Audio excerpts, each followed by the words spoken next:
여러분, 문득 사무치게 외롭다는 생각이 들 때가 있으신가요?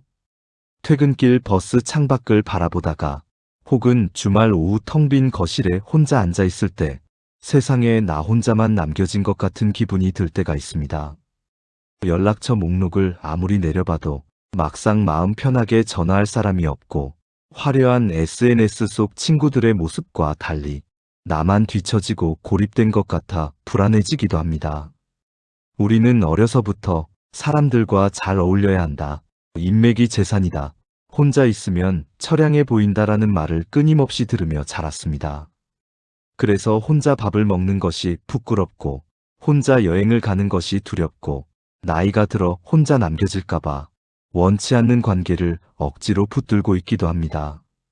타인의 시선과 인정 속에서만 나의 존재 가치를 확인하려다 보니 혼자 있는 시간은 견뎌야 하는 고통 혹은 실패의 증거처럼 느껴지기도 합니다. 하지만 정말 그럴까요? 혼자라는 것이 불행이고 함께라는 것이 반드시 행복일까요? 우리는 누군가와 함께 있어도 뼈아픈 외로움을 느낍니다. 오히려 군중 속의 고독이 더 비참하게 느껴질 때도 많습니다. 반면 어떤 이들은 홀로 있음에도 불구하고 마치 거대한 산처럼 흔들림 없이 평온하고 자유롭습니다. 그 차이는 어디에서 오는 것일까요? 오늘 우리는 이 오래된 질문에 대한 답을 2500년 전 부처님과 외로움에 몸부림치던 수많은 사람들의 이야기 속에서 찾아보려 합니다. 화려한 왕관을 썼지만 마음은 공허했던 왕, 평생을 가족을 위해 헌신했으나 노년에 버림받은 노인, 그리고 동료들 사이에서 소외감을 느꼈던 수행자의 이야기를 통해 혼자여서 괜찮은 삶을 넘어 혼자여서 더 온전하고 자유로운 삶의 비밀을 풀어보겠습니다. 이 이야기를 다 듣고 나면 여러분의 고독은 더 이상 쓸쓸한 형벌이 아니라 스스로에게 주는 가장 귀한 선물이 될 것입니다. 그럼 첫 번째 이야기로 들어가 보겠습니다. 코살라국의 국왕 파세나디의 이야기입니다. 마이너스. 코살라국의 파세나디 왕은 누가 봐도 부러워할 만한 모든 것을 가진 사람이었습니다. 그의 궁전은 황금으로 장식되어 밤에도 낮처럼 빛났고 그가 손짓 하나만 해도 수천 명의 신하가 머리를 조아렸으며 맛있는 음식과 아름다운 무희들이 그를 즐겁게 하기 위해 늘 대기하고 있었습니다. 하지만 왕의 마음속에는 채워지지 않는 거대한 구멍이 하나 있었습니다. 어느 날 저녁 왕은 성대한 연회를 마치고 자신의 침소로 돌아왔습니다. 조금 전까지 시끌벅적했던 연회장의 소음은 사라지고 궁전에는 무거운 정적만이 감돌았습니다. 왕은 화려한 비단옷을 벗고 거울 앞에 섰습니다. 거울 속에 비친 자신의 얼굴은 천하를 호령하는 왕의 모습이 아니었습니다. 그저 늙고 지치고 그리고 지독하게 외로워 보이는 한 노인의 모습뿐이었습니다. 내 곁에는 이렇게 많은 사람이 있는데 왜 나는 늘 혼자인 것 같은가? 왕은 자신을 둘러싼 사람들이 자신을 진정으로 사랑하는 것이 아니라 자신의 권력과 돈을 사랑할 뿐이라는 것을 알고 있었습니다. 자신이 왕좌에서 내려오는 순간 저들은 썰물처럼 빠져나갈 것이라는 두려움이 밤마다 그를 괴롭혔습니다. 잠을 이루지 못한 왕은 결국 늦은 밤 마차를 타고 부처님이 머무시는 기원정사로 향했습니다. 기원정사의 숲은 고요했습니다. 풀벌레 소리와 바람에 스치는 나뭇잎 소리만이 밤의 정적을 채우고 있었습니다. 왕은 숲 입구에서 수행자들이 나무 아래 홀로 앉아 명상하는 모습을 보았습니다. 그들은 가진 것이라곤 낡은 가사 한 벌과 바로 하나뿐이었지만 그들의 얼굴은 왕궁의 어떤 귀족보다도 편안하고 평화로워 보였습니다. 왕은 부처님 앞에 나아가 절을 올리고 자신의 괴로운 심정을 토로했습니다. 세존이시여, 저는 천하를 가졌지만 마음은 늘 빈 껍데기 같습니다. 사람들에 둘러싸여 있지만 진정한 친구는 한 명도 없는 것 같습니다. 오히려 저 홀로 앉아있는 수행승들이 이 나라의 왕인 저보다 더 충만해 보입니다. 도대체 저들은 무엇을 가졌기에 저토록 당당하며 저는 무엇이 부족하기에 이토록 외로운 것입니까? 부처님께서는 옅은 미소를 지으시며 왕에게 조용히 말씀하셨습니다. 대왕이여, 그대는 의지할 곳을 자신의 밖에서 찾고 있기 때문입니다. 사람들의 환호, 신하들의 충성, 자식들의 효도, 이런 것들은 모두 변하는 것들입니다. 변하는 것에 의지하여 행복을 구하려 하니 그것이 변할까봐 두렵고 기대만큼 채워지지 않아 외로운 것입니다. 저 수행자들은 밖이 아닌 안에서 의지처를 찾았습니다. 그들은 남이 채워주기를 기다리지 않고 스스로 자신의 마음을 채우는 법을 알기에 홀로 있어도 외롭지 않은 것입니다. 왕은 그 말을 듣고 깊은 생각에 잠겼습니다. 그때 부처님께서는 왕에게 숲속에 뿔 달린 짐승, 코뿔소의 이야기를 들려주셨습니다. 대왕이여, 저 숲을 보십시오. 사슴은 무리를 지어다니며 늘 주위를 경계합니다. 작은 소리만 나도 무리 전체가 두려움에 떱니다. 서로에게 의지하는 것 같지만 사실은 서로의 두려움을 전염시키고 있는 것입니다. 하지만 코뿔소는 어떻습니까? 그는 단단한 뿔을 앞세우고 홀로 숲을 거닙니다. 그물에 걸리지 않는 바람처럼, 지늘개에 물들지 않는 연꽃처럼, 그렇게 무소의 뿔처럼 혼자서 갑니다. 진정한 강함은 누군가와 함께 있을 때 생기는 것이 아니라 홀로 있을 때 비로소 드러나는 법입니다. 왕은 그날 밤 화려한 궁전으로 돌아가는 길에 생전 처음으로 밤하늘의 별을 올려다보았습니다. 그리고 깨달았습니다. 자신의 외로움은 사람이 없어서 생긴 것이 아니라 자신이 스스로와 친해지지 못해서 생긴 것임을 말입니다. 마이너스. 두 번째 이야기는 한 늙은 바라문의 슬픈 사연입니다. 이 바라문은 젊은 시절 누구보다 열심히 일했습니다. 자식들을 먹이고 입히기 위해 자신의 모든 것을 희생하며 재산을 모았습니다. 그는 항상 이렇게 생각했습니다. 내가 이렇게 고생해서 키워놓으면 늙어서는 자식들이 나를 봉양하며 행복하게 살 수 있겠지. 그에게 노후의 행복은 전적으로 자식들과의 화목한 관계에 달려 있었습니다. 그러나 세월이 흘러 그가 늙고 병들자 상황은 그가 기대한 대로 흘러가지 않았습니다. 재산을 모두 물려받은 자식들은 아버지를 짐스러워하기 시작했습니다. 큰아들은 작은아들에게 모시라 미루고 작은아들은 딸에게 미루었습니다. 결국 며느리의 눈칫밥을 견디다 못한 늙은 바라문은 누더기 옷 한 벌을 걸치고 집을 나오고 말았습니다. 갈 곳 없이 거리를 헤매던 그는 비참한 마음에 눈물을 흘리며 부처님을 찾아갔습니다. 그의 행색은 초라하기 그지없었고 지팡이를 짚은 손은 분노와 슬픔으로 떨리고 있었습니다. 부처님, 세상이 어찌 이럴 수 있습니까? 제가 그 아이들을 어떻게 키웠는데, 제 뼈와 살을 깎아먹이고 입혔는데, 이제 와서 늙고 쓸모없어졌다고 저를 헌신짝처럼 버렸습니다. 이 배신감과 외로움 때문에 숨을 쉴 수가 없습니다. 늙은 바라문은 땅을 치며 통곡했습니다. 부처님께서는 그를 측은히 여기시며 물 한 잔을 건네고 말씀하셨습니다. 바라문이여, 그대의 슬픔은 그대가 내 것이라고 할 수 없는 것을 내 것이라고 집착했기 때문에 생긴 것입니다. 자식은 그대의 소유물이 아니며 그대의 노후를 책임져야 할 담보물도 아닙니다. 그들은 그저 그들의 인연에 따라왔다가 그들의 인연에 따라 살아가는 별개의 존재들입니다. 그리고 부처님께서는 분노에 찬 바라문에게 아주 현실적인 조언을 해주셨습니다. 그것은 단순히 마음을 비우라는 추상적인 말이 아니었습니다. 바라문이여, 집으로 돌아가려 하지 마십시오. 대신 마을 회관에 사람들이 모였을 때 자식들이 있는 앞에서 이 개송을 읊으십시오. 부처님께서 알려주신 개송은 이러했습니다. 막대기 하나를 찝고 비틀거리는 이 늙은 아비가 힘센 황소보다 낫구나. 나는 자식들을 살찌우려 내 살을 깎았으나 그들은 이제 나를 짐승처럼 내친다.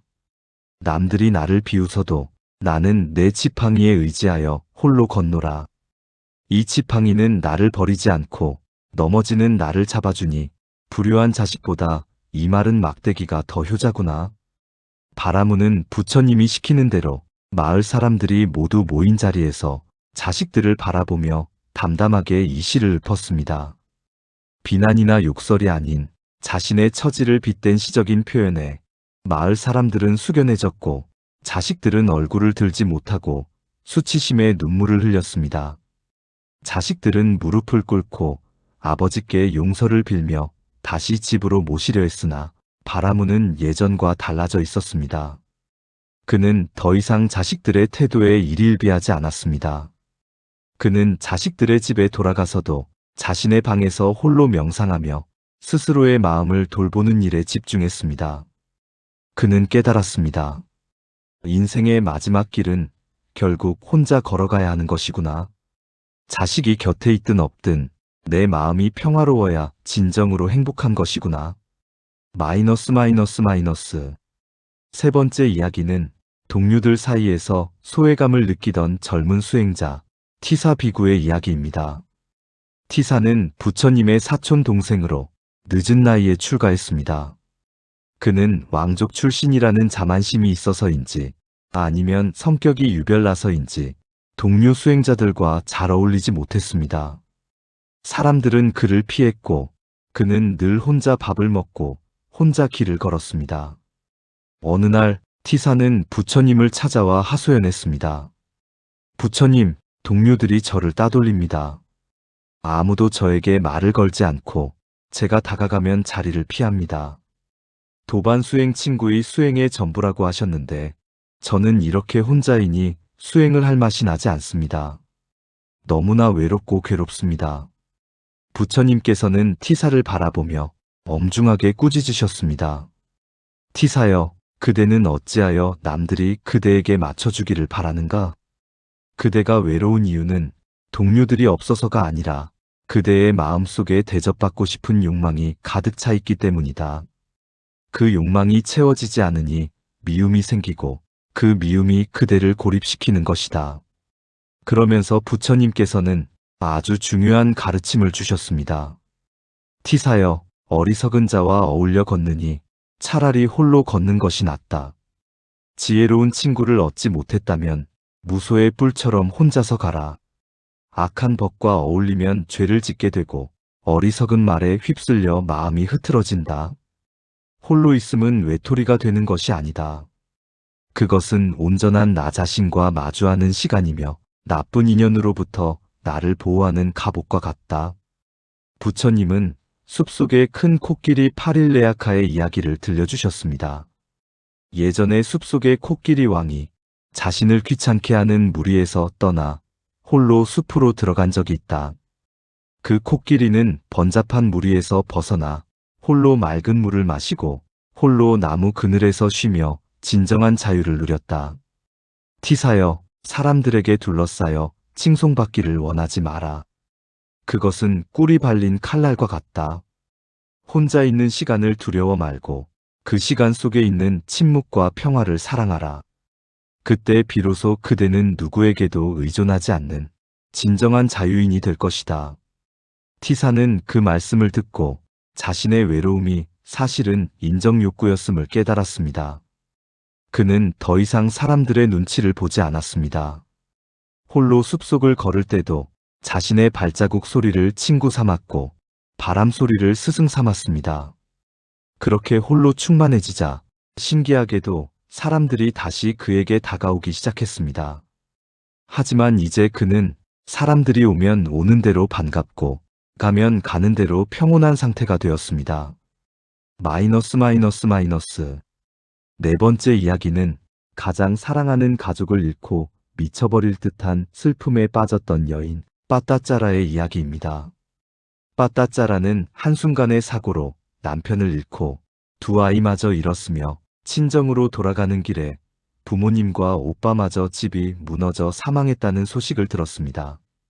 하루아침에 세상의 모든 혈육을 잃은 그녀는 정신을 놓고 옷이 벗겨진 줄도 모른 채 거리를 헤매는 광녀가 되었습니다. 사람들은 그녀를 보며 미친 여자라고 돌을 던졌습니다. 그녀는 배고픔도 부끄러움도 잊은 채 오직 잃어버린 가족들의 이름만 부르며 울부짖었습니다.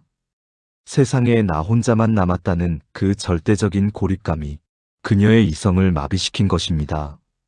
어느 날 그녀는 부처님이 설법하고 계신 기원정사로 들어왔습니다. 사람들은 그녀를 쫓아내려 했지만 부처님께서는 자애로운 눈빛으로 그녀를 막지 않으셨습니다. 그리고 다가오는 그녀를 향해 조용히 그러나 힘있게 말씀하셨습니다. 자매여, 정신을 차려라. 부처님의 그 한마디는 마치 찬물을 끼얹은 듯 그녀의 정신을 돌아오게 했습니다. 그녀는 자신의 벗은 몸을 깨닫고 수치심에 웅크려 앉았습니다. 한 수행자가 가사를 던져주어 몸을 가린 그녀는 부처님 발 아래 엎드려 통곡했습니다. 부처님, 제 남편이 죽었습니다. 제 아이들이 죽었습니다. 제 부모와 형제가 모두 죽었습니다. 저는 이제 철저히 혼자입니다. 의지할 곳이 아무것도 없습니다. 저를 좀 도와주십시오. 부처님께서는 그녀의 눈물을 닦아주시지는 않았습니다. 대신 삶의 냉혹한 진실을 있는 그대로 보여주셨습니다.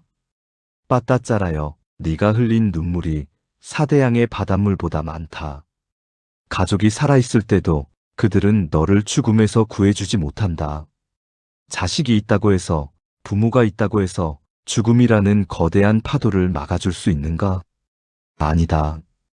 결국 인간은 누구나 혼자 와서 혼자 가는 것이다. 네가 가족에게 의지했던 그 마음이 지금 너를 찌르는 칼이 되어 돌아온 것이다. 부처님께서는 이어서 말씀하셨습니다. 아들이나 딸이 있다고 해서 피난처가 되지 못한다. 그들은 너의 외로움을 잠시 잊게 해줄 마취제일 뿐 치료제가 아니다.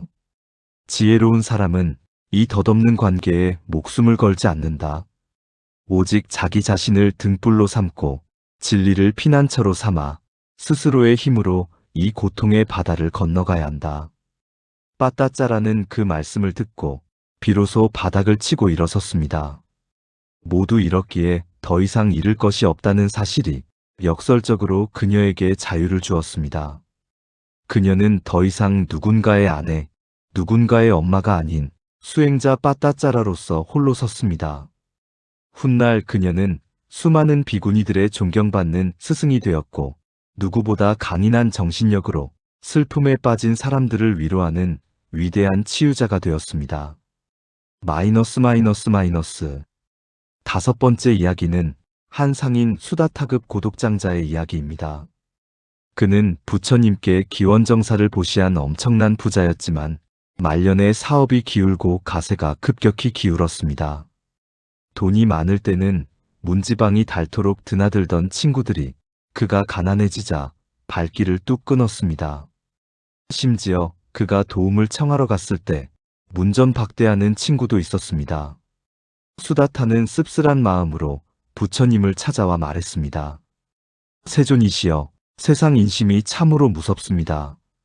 제가 가진 것이 없어지니 평생의 친구라던 사람들이 다 남이 되었습니다. 배신감에 잠을 잘 수가 없습니다. 부처님께서는 빙그레 웃으시며 말씀하셨습니다. 장자여, 잘된 일입니다. 수다타는 깜짝 놀라 되물었습니다. 잘된 일이라니요? 이제야 그대는 진짜와 가짜를 구별할 수 있게 되었으니 얼마나 다행입니까? 그들의 우정은 그대가 아닌 그대의 돈과 맺은 것이었습니다. 돈이 사라지니 우정도 사라진 것뿐 그들이 변한 것이 아닙니다. 그들은 원래 그런 사람들이었습니다. 이제 그대 곁에 남은 껍데기들이 다 사라졌으니 이제부터는 진짜 그대의 삶을 살 수 있는 기회입니다. 부처님께서는 물의 비유를 드셨습니다. 장자여, 물웅덩이에 물이 마르면 물고기들은 살기 위해 떠나거나 죽습니다. 하지만 바위는 물이 차든 빠지든 그 자리에서 움직이지 않습니다. 사람들의 평판이나 관계는 밀물과 썰물 같은 것입니다. 왔다가 가는 것에 마음을 두지 마십시오. 그대가 홀로 고요히 앉아 탐욕과 성냄을 버리고 지혜를 닦는다면 그대는 빈손이어도 세상의 주인입니다. 수다타는 그제야 마음의 짐을 내려놓았습니다. 사람들을 원망하는 대신 그는 남은 생을 소박하게 살며 자신의 내면을 닦는 데 집중했습니다. 그는 더 이상 부자가 아니었지만 그 어느 때보다 평화로웠습니다. 마이너스 마이너스 마이너스. 여섯 번째 이야기는 죽음을 앞둔 부처님의 마지막 여정에서 있었던 일입니다.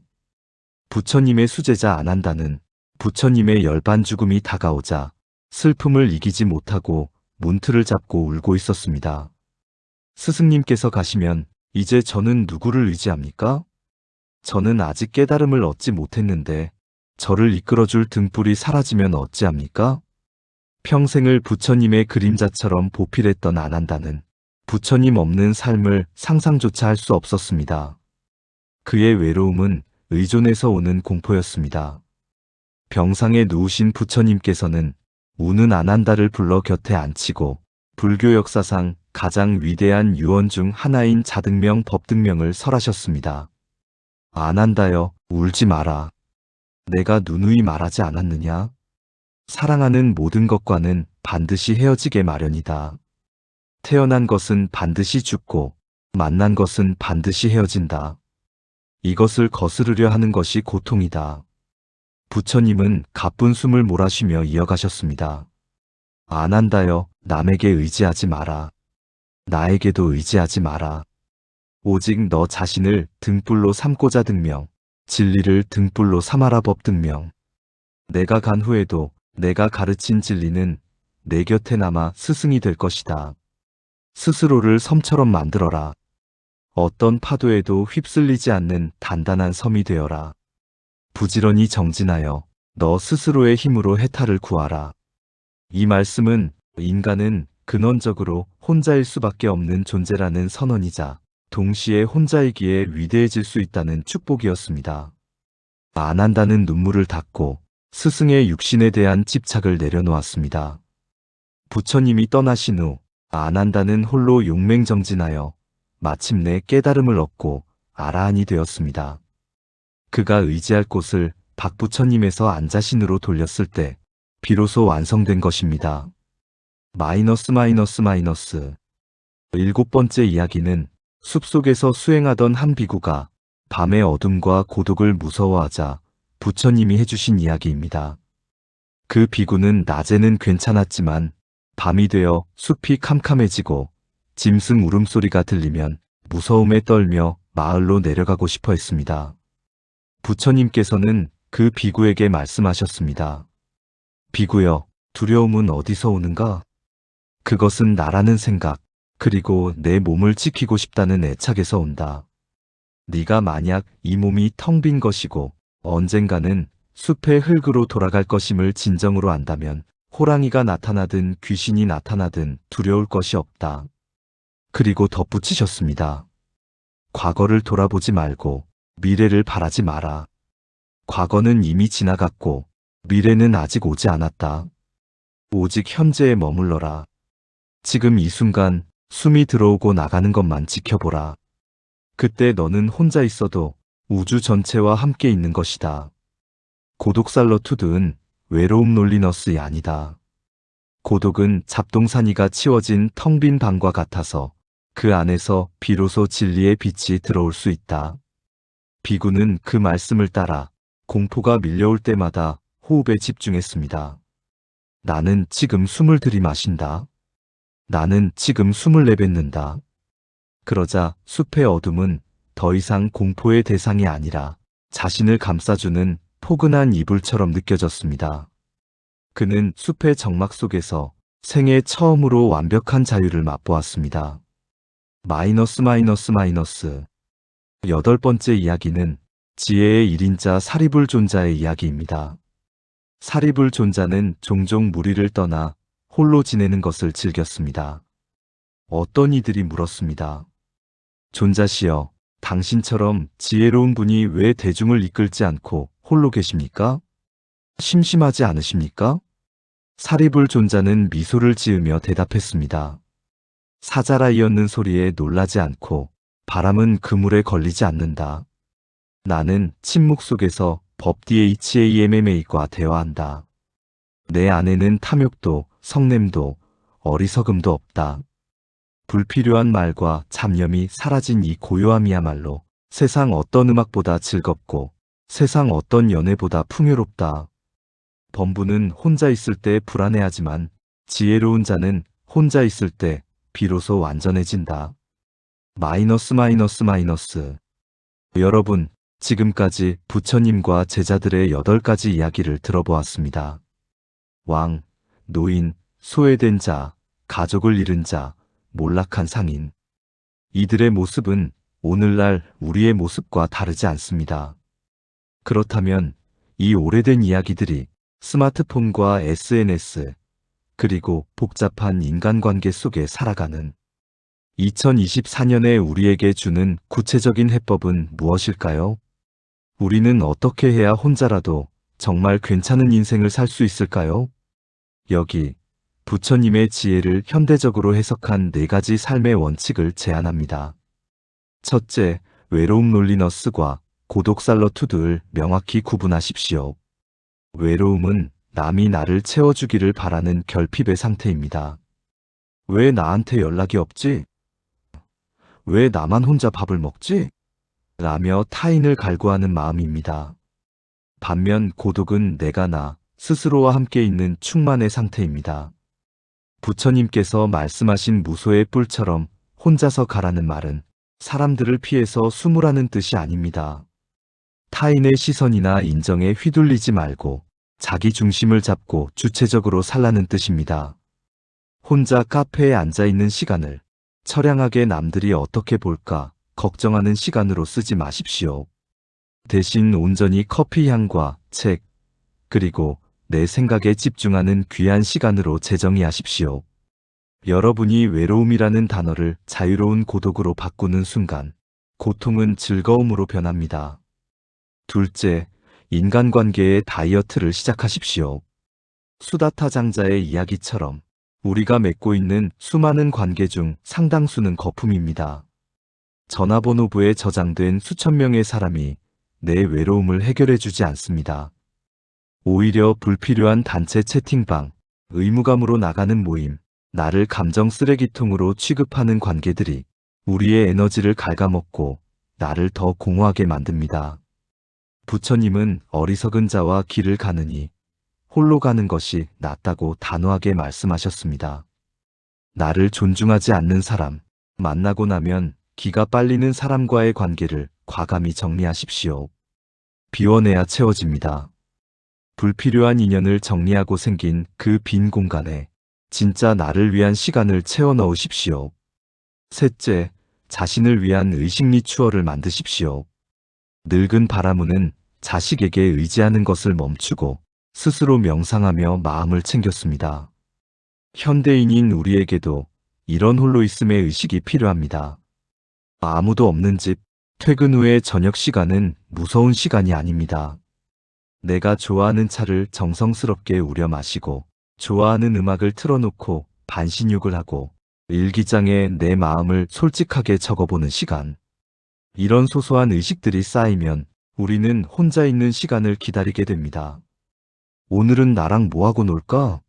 라고 스스로에게 물어보십시오. 내가 나의 가장 좋은 친구 베스트 프렌드가 되어줄 때 우리는 타인에게서 자유로워질 수 있습니다. 넷째, 기대하지 않는 연습을 하십시오. 파세나디 왕도 빠따짜라도 결국은 기대 때문에 괴로웠습니다. 내가 이만큼 줬으니 너도 이만큼 줘야지. 가족이니까 당연히 내 곁에 있어야지. 이런 기대가 관계를 지옥으로 만들고 기대가 무너졌을 때 끔찍한 고립감을 줍니다. 자식은 자식의 인생이 있고 친구는 친구의 사정이 있습니다. 타인은 내 마음대로 조종할 수 있는 NPC가 아닙니다. 그저 바람처럼 스쳐가는 인연임을 인정하십시오. 해주고 나서 바라지 마십시오. 받았으면 감사하고 못 받아도 그만이라고 생각하십시오. 기대를 0으로 만들면 아주 작은 호의에도 감동하게 되고 혼자 있는 상황에서도 상처받지 않게 됩니다. 여러분, 인생은 본래 혼자입니다. 이것은 슬픈 말이 아니라 엄연한 사실 팩트입니다. 쌍둥이도 시차를 두고 태어나고 사랑하는 부부도 한날 한시에 갈 수는 없습니다. 우리는 엄마 뱃속에서 나올 때 혼자였고, 마지막 눈을 감을 때도 혼자 이 생을 떠나야 합니다. 이 절대 고독의 진실을 받아들이면 역설적으로 지금 내 곁에 있는 인연들이, 그리고 지금 이 순간이 사무치게 소중해집니다. 어차피 혼자 가는 길에 잠시 내 곁에 머물러준 당신들이 참 고맙다는 마음이 생기기 때문입니다. 혼자 밥을 먹는다고, 혼자 영화를 본다고, 혼자 주말을 보낸다고 위축되지 마십시오. 여러분은 지금 스스로라는 우주를 여행하고 있는 중입니다. 남에게 기대어 서 있는 벽은 그 남이 비켜서면 무너지지만, 스스로의 두 다리로 서 있는 탑은 비바람이 몰아쳐도 무너지지 않습니다. 오늘 밤 잠자리에 들기 전 조용히 가슴에 손을 얹고 스스로에게 말해주십시오. 나는 혼자여서 외로운 것이 아니라 혼자여서 온전하다. 무소의 뿔처럼 나는 나의 길을 묵묵히 걸어간다. 이 단단한 마음가짐이 내일 아침 여러분이 마주할 세상을 조금은 더 편안하고 자유로운 곳으로 만들어줄 것입니다. 부처님의 지혜가 홀로 걷는 여러분의 발걸음을 비추는 따뜻한 등불이 되기를 바랍니다. 혼자라도 정말 괜찮습니다. 아니, 혼자일 수 있어야 비로소 우리는 진짜 인생을 살 수 있습니다. 오늘의 이야기가 여러분의 마음에 작은 쉼터가 되었기를 바랍니다. 이 영상이 도움이 되셨다면 더 많은 지혜의 이야기를 나눌 수 있도록 구독과 좋아요를 통해 여러분의 마음을 표현해 주세요. 여러분의 평온한 밤을 기원합니다. 감사합니다.